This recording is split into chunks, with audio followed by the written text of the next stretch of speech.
Ideal and non ideal solutions आपका next topic है। तो सॉल्यूशन को आप दो कैटेगरीज में डिवाइड कर सकते हैं, ideal solutions and non ideal solutions. ठीक है, तो आइडियल सॉल्यूशंस वो होते हैं जो ओबे करते हैं राउल्ट्स लॉ को एट ऑल कंसंट्रेशंस। ये एक इंपॉर्टेंट बात है कि ये ओबे कर रहे हैं राउल्ट्स लॉ को at all concentrations. At all concentrations का मतलब मैं 10% सॉल्यूट लूँ, 20% सॉल्यूट लूँ, 30% लूँ, 50% लूँ, कोई फ़र्क नहीं पड़ता। हर कंसंट्रेशन पर वो राउल्ट्स लॉ को ओबे करना चाहिए सॉल्यूशन। तो अगर वो हर कंसंट्रेशन पर राउल्ट्स लॉ को ओबे करेगा तो ऐसा सॉल्यूशन क्या कहलाएगा? आइडियल सॉल्यूशन कहलाएगा। अदरवाइज अगर किसी एक भी कंसंट्रेशन पर वो राउल्ट्स लॉ को ओबे नहीं कर रहा तो क्या कहलाएगा? वो नॉन आइडियल सॉल्यूशन कहलाएगा। माने कि 10% आपने सॉल्यूट लिया हुआ है, ठीक है, और बाकी सॉल्वेंट है, 90% सॉल्वेंट है। इस कंडीशन में वो राउल्ट्स लॉ को ओबे कर रहा है, लेकिन 20% वाली कंडीशन में वो राउल्ट्स लॉ को ओबे नहीं कर रहा। तो ऐसे सॉल्यूशन को मैं क्या बोल दूंगा? Non ideal solution. Non ideal solution का ये मतलब बिल्कुल नहीं है कि वो राउल्ट्स लॉ को ओबे कभी भी नहीं करता, नहीं, कभी कर सकता है, कभी नहीं कर सकता है। तो ऐसे सॉल्यूशन किस कैटेगरी में आएंगे? नॉन आइडियल सॉल्यूशन की कैटेगरी में आएंगे। ठीक है, अच्छा, इनके अंदर कंडीशन क्या होगी कि राउल्ट्स लॉ को ओबे करने के लिए? कि माने कि आपने एक कंटेनर लिया है और एक सॉल्यूशन बना रहे हैं आप, ठीक है, तो इसके अंदर कुछ ए के मॉलिक्यूल्स होंगे और कुछ बी के मॉलिक्यूल्स होंगे। दो चीज़ें हैं इसके अंदर, सॉल्यूट सॉल्वेंट है इसमें। बी को हम सॉल्यूट बोलते हैं और ए को सॉल्वेंट बोलते हैं। ठीक है, तो दो चीज़ें हैं इसके अंदर, ए कंपोनेंट, बी कंपोनेंट। अब जब मैंने इनको मिक्स किया होगा, मान लो इसके अंदर एक ए के कंपोनेंट हैं, सारे के सारे मॉलिक्यूल्स ए के हैं, और इसमें सारे के सारे मॉलिक्यूल्स किसके हैं? बी के हैं। तो यहाँ ए और ए के मॉलिक्यूल्स के बीच में अट्रैक्शन होगा, सिर्फ ए के मॉलिक्यूल्स के बीच में, और यहाँ बी और बी के मॉलिक्यूल्स के बीच में अट्रैक्शन होगा। ठीक है, लेकिन जब मैं इसको इसके अंदर पोर कर दूंगा उठाकर, तो यहाँ पर दोनों मॉलिक्यूल्स आ जाएंगे, ए भी आ जाएगा और बी भी आ जाएगा। तो यहाँ ए वाले भी अट्रैक्शन कर रहे होंगे, बी वाले भी अट्रैक्शन कर रहे होंगे, और एक नया अट्रैक्शन यहाँ जनरेट हो जाएगा किस किस मॉलिक्यूल के बीच में? ए और बी मॉलिक्यूल के बीच में, क्योंकि यहाँ पर ए वाले मॉलिक्यूल भी आ गए और यहाँ पर बी वाले मॉलिक्यूल भी आ चुके हैं। ठीक है, तो ए वाले जो मॉलिक्यूल हैं वो तो आपस में कर ही रहे थे, ठीक है, इसी तरह से बी वाले मॉलिक्यूल्स जो हैं वो भी आपस में कर रहे थे, लेकिन ए और बी वाले मॉलिक्यूल भी आपस में करने लगेंगे अट्रैक्शन, ए बी के बीच में भी अट्रैक्शन डेवलप हो जाएगा। ठीक है, तो अगर ए और बी का अट्रैक्शन ए बी के अट्रैक्शन के लगभग बराबर है, यानी कि तीनों अट्रैक्शंस की वैल्यू आपस में बराबर है फोर्स ऑफ अट्रैक्शन की, तो ऐसा सॉल्यूशन कैसा बन जाएगा? वो आइडियल सॉल्यूशन बन जाएगा। समझ में आई नहीं बात? और अगर कभी ऐसा हुआ कि इनके अट्रैक्शन की वैल्यू चेंज हो गई, कि मान लो ए बी का attraction is not equal to A attraction and B attraction, तब ये सॉल्यूशन कैसा बन जाएगा?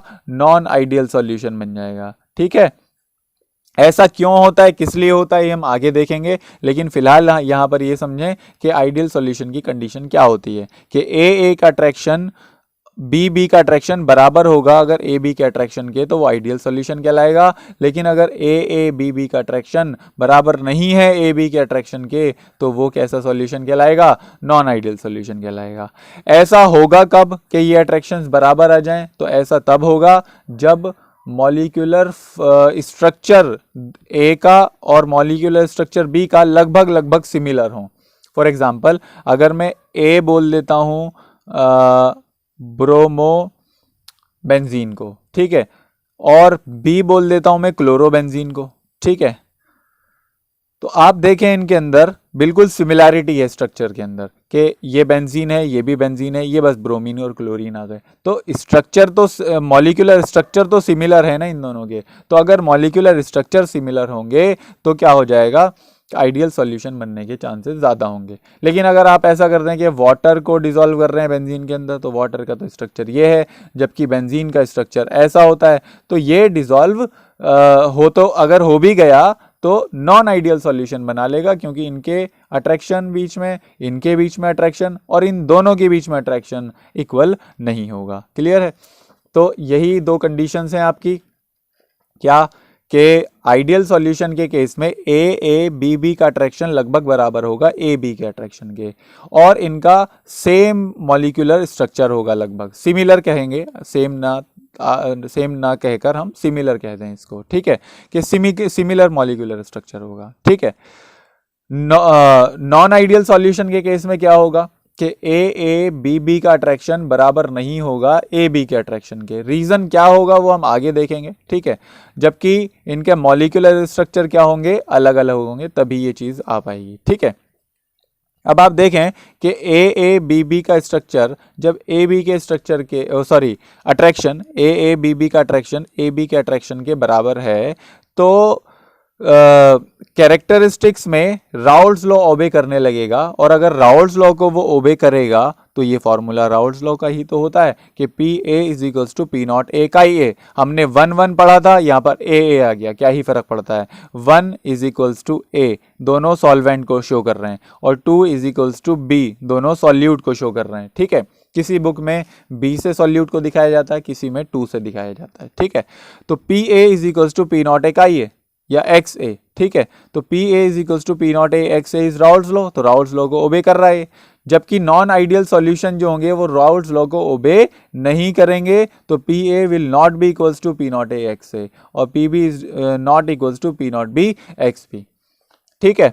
तो अब इनके अंदर ये वाली कंडीशन है, इसकी वजह से एक बहुत इंपॉर्टेंट प्रॉपर्टी जनरेट होगी जिसको हम बोलेंगे enthalpy of mixing, delta H of mixing, इसको कहते हैं हम एंथैल्पी ऑफ मिक्सिंग,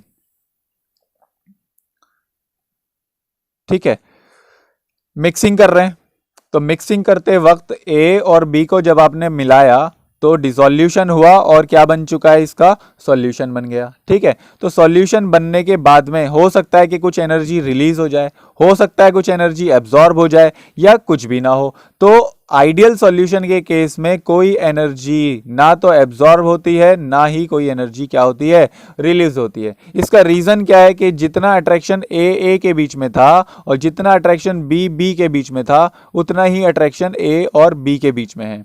आप एक फॉर्मूला याद रखें, बहुत इंपॉर्टेंट बात है कि energy is inversely proportional to stability and inversely proportional to attraction. ये पूरी केमिस्ट्री में, चाहे वो ऑर्गेनिक हो, चाहे इनऑर्गेनिक हो, चाहे फिजिकल हो, वो हर जगह पर ये प्रॉपर्टी बहुत यूजफुल है, ठीक है, कि एनर्जी स्टेबिलिटी के इनवर्सली प्रोपोर्शनल होगी और अट्रैक्शन के इनवर्सली प्रोपोर्शनल होगी। कि भाई जितना ज्यादा मॉलिक्यूल्स के बीच में अट्रैक्शन होगा, एनर्जी उनके बीच में उतनी ही क्या हो जाएगी, कम हो जाएगी। फॉर एग्जांपल अगर मैं सॉलिड स्टेट की बात करूं, तो सॉलिड स्टेट के पार्टिकल्स के बीच में अट्रैक्शन बहुत ज्यादा होता है, ठीक है।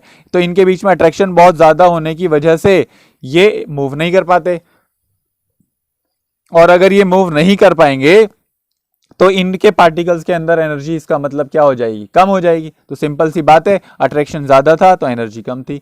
ये सॉलिड की बात हो गई। अगर मैं गैशियस मॉलिक्यूल्स की बात करूं, तो गैस के मॉलिक्यूल्स दूर दूर होते हैं, उनके बीच में अट्रैक्शन काफी क्या होता है, कम होता है। अट्रैक्शन कम होने की वजह से इनमें एनर्जी बहुत ज़्यादा है, जिसकी वजह से ये आसानी से क्या कर लेते हैं, मूवमेंट कर लेते हैं। तो ये आप बात याद रखेंगे कि energy is inversely proportional to attraction और energy is inversely proportional to stability. देखें सॉलिड के अंदर एनर्जी कम है, ठीक है, तो इनकी स्टेबिलिटी क्या है, ज्यादा है। सॉलिड को जैसे रखा वैसे ही रखा हुआ है, इसकी स्टेबिलिटी ज्यादा है। जबकि अगर मैं गैस के मॉलिक्यूल्स की बात करूं, तो गैस की एनर्जी बहुत ज्यादा होती है, तो इनकी स्टेबिलिटी बहुत कम होती है, इधर उधर घूमते फिरते रहते हैं, ठीक है। तो इनकी स्टेबिलिटी काफी कम है क्योंकि इनकी एनर्जी ज्यादा है। तो मैं यहां बात कर रहा था कि ए बी का जो अट्रैक्शन है वो लगभग किसके बराबर है, ए बी के बीच में अट्रैक्शन है। तो जब अट्रैक्शन में कोई चेंज ही नहीं आया, जितना अट्रैक्शन पहले था उतना ही अट्रैक्शन अभी भी है, तो ना अट्रैक्शन बढ़ा ना अट्रैक्शन कम हुआ, तो एनर्जी में भी कोई चेंज नहीं आने वाला। तो एंथैल्पी ऑफ मिक्सिंग कितनी हो जाएगी, इसमें 0 हो जाएगी। इसका मतलब क्या रहेगा कि एंथैल्पी ऑफ मिक्सिंग 0 है, कोई एनर्जी ना तो रिलीज होने वाली है, ना एनर्जी कोई एब्जॉर्ब होगी किसके अंदर, आइडियल सॉल्यूशंस के अंदर। दूसरी चीज कि जब इनका अट्रैक्शन जितना पहले था, जैसे ये कंटेनर है, इसके अंदर ए के मॉलिक्यूल्स हैं, ये इनके बीच में अट्रैक्शन है, ठीक है।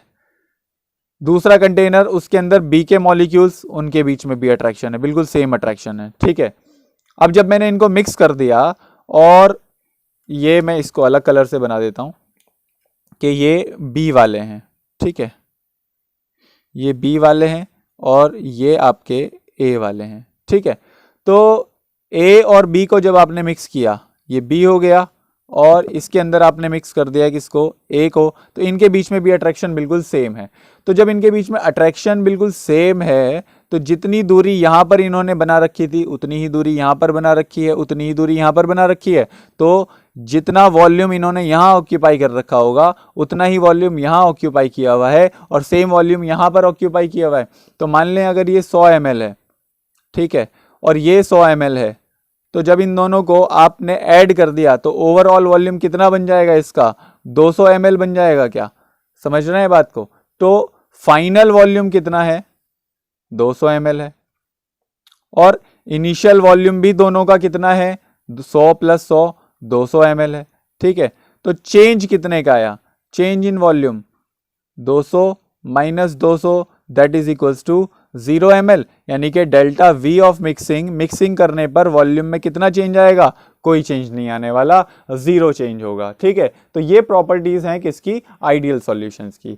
लेकिन अगर मैं नॉन आइडियल सॉल्यूशन की बात करूं, तो नॉन आइडियल सॉल्यूशन के केस में क्या होता है कि ए का अट्रैक्शन बराबर नहीं होता बी का अट्रैक्शन, ए बी के अट्रैक्शन के, ठीक है, ए या बी का अट्रैक्शन बराबर नहीं होता किसके, ए बी के अट्रैक्शन के, ठीक है। तो अगर इनके बीच में अट्रैक्शन बराबर नहीं है, मान लो ए का अट्रैक्शन ज्यादा है, ठीक है, और ए बी का अट्रैक्शन क्या हो गया, कम हो गया, ठीक है। तो आप देखें अट्रैक्शन कम हो गया तो एनर्जी क्या हो जाएगी, इंक्रीज कर जाएगी। समझ रहे हैं ना बात को? अगर एनर्जी इंक्रीज कर गई, जितनी एनर्जी पहले थी अब उससे एनर्जी क्या हो जाएगी, इसकी ज्यादा हो जाएगी पार्टिकल्स में। एनर्जी ज्यादा होने का मतलब, पहले मान लें 100 जूल एनर्जी थी, अब ये एनर्जी कितनी हो गई आपकी, 120 जूल एनर्जी हो गई, क्योंकि एनर्जी इंक्रीज कर गई। तो चेंज इन एनर्जी कितने का आएगा, enthalpy of mixing that is equals to 120 - 100 that is equals to 20 joule. समझ रहे हैं ना बात को? तो डेल्टा एच ऑफ मिक्सिंग 0 के बराबर नहीं आया। क्यों नहीं आया? क्योंकि इसमें अट्रैक्शन में चेंज आ गया, और क्योंकि अट्रैक्शन और एनर्जी एक दूसरे के इन्वर्सली प्रोपोर्शनल हैं, तो जिसकी वजह से एनर्जी के अंदर भी कुछ ना कुछ चेंज आ जाएगा। क्लियर है? फिर तीसरी चीज, volume of mixing, delta V of mixing. अब देखें कि जब यहाँ पे इनके बीच में अट्रैक्शन, मान लो मैंने क्या बोला कि इनके बीच में अट्रैक्शन कम हो गया, तो पहले इनके बीच में इतनी दूरी थी, लेकिन अट्रैक्शन कम होने की वजह से ये पार्टिकल्स एक दूसरे से दूर दूर चले जाएंगे। तो पार्टिकल्स के दूर दूर जाने से वॉल्यूम कम हो जाएगा या बढ़ जाएगा? सही बात है, वॉल्यूम 200 ml की जगह थोड़ा सा ज़्यादा हो जाएगा, शायद 201 ml हो जाए। ऐसा नहीं है कि 200 का 400 ml बन जाएगा। अट्रैक्शन कम होने की वजह से दूर दूर जाते हैं मॉलिक्यूलर लेवल पर, तो थोड़ा बहुत चेंज आ जाता है। तो 200 ml का शायद ये 201 ml बन जाए। तो अब delta V of mixing, V final minus V initial, तो वी फाइनल कितना है, 200 ml है, 201 ml है सॉरी, और इनिशियली कितना था, 200 ml था। तो कितने का चेंज आया, 1 ml का चेंज आया। तो delta V of mixing is not equal to 0 in case of non ideal solutions. ठीक है, अगर मान लो अट्रैक्शन इसका इंक्रीज कर जाता, अट्रैक्शन इंक्रीज कर जाता तो पार्टिकल्स पास पास आ जाते, पार्टिकल्स पास पास आने की वजह से वॉल्यूम कम हो जाता, और वॉल्यूम कम होके शायद ये 199 ml पहुंच जाता।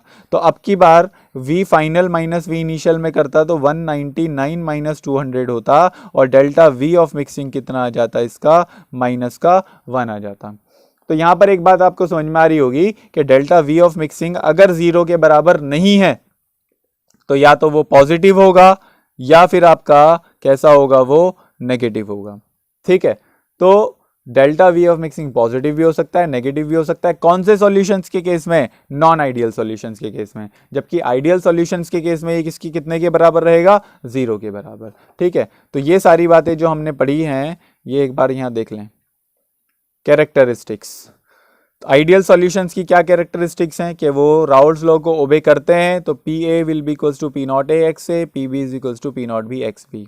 Delta H of mixing zero है, डेल्टा वी ऑफ मिक्सिंग भी जीरो है। जबकि non ideal solution Raoult's law को फॉलो नहीं करते तो ये इसके बराबर नहीं होगा। Delta H of mixing zero नहीं होगी, डेल्टा वी ऑफ मिक्सिंग भी जीरो नहीं होने वाली। ठीक है, इनके आइडियल सॉल्यूशंस के example normal hexane plus normal heptane. Normal hexane का मतलब 6 कार्बन स्ट्रेट चेन में जुड़े हुए हैं, 1 2 3 4 5 6, ठीक है, CH3 इस तरह से।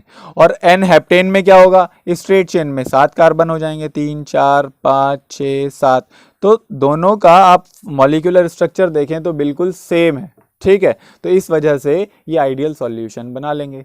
इसी तरह से ब्रोमो इथेन और क्लोरो इथेन की बात करें तो ब्रोमो इथेन, इथ मतलब कितने कार्बन, 2 कार्बन, CH2CH3 ब्रोमो, ऐसे ही CH2CH3 क्लोरो, तो इसका मतलब क्या हुआ, सेम स्ट्रक्चर है तो आइडियल सॉल्यूशन बना लेगा। इसी तरह से अगर मैं बात करूं बेंजीन की और टोल्यूइन की, ठीक है, तो बेंजीन और टोल्यूइन का स्ट्रक्चर भी सेम है, ये बेंजीन है और टोल्यूइन में बस इसके अंदर CH3 लग गया, तो इस वजह से ये कैसे सॉल्यूशन बना लेंगे, आइडियल सॉल्यूशन बना लेंगे। जबकि अगर नॉन आइडियल सॉल्यूशन के एग्जांपल की बात करें तो दिस इज इथेनॉल, ठीक है, और ये जो है आपका वो एसीटोन कहलाता है। ठीक है, तो इथेनॉल का स्ट्रक्चर कुछ इस तरह से बिल्कुल स्ट्रेट चेन है और एसीटोन का बिल्कुल अलग हो गया, इसमें ब्रांचिंग हो जाएगी, तो जिसकी वजह से इसके अंदर क्या नहीं बन पाएगा, आइडियल सॉल्यूशन की फॉर्मेशन नहीं हो पाएगी। और इसका हम रीज़न भी देखेंगे कि अट्रैक्शन किस वजह से बढ़ जाता है या कम हो जाता है। ठीक है, तो ये सारी कहानी आइडियल और नॉन आइडियल सॉल्यूशन की हुई। अब इसको हम एक बार बुक से स्टडी कर लेते हैं।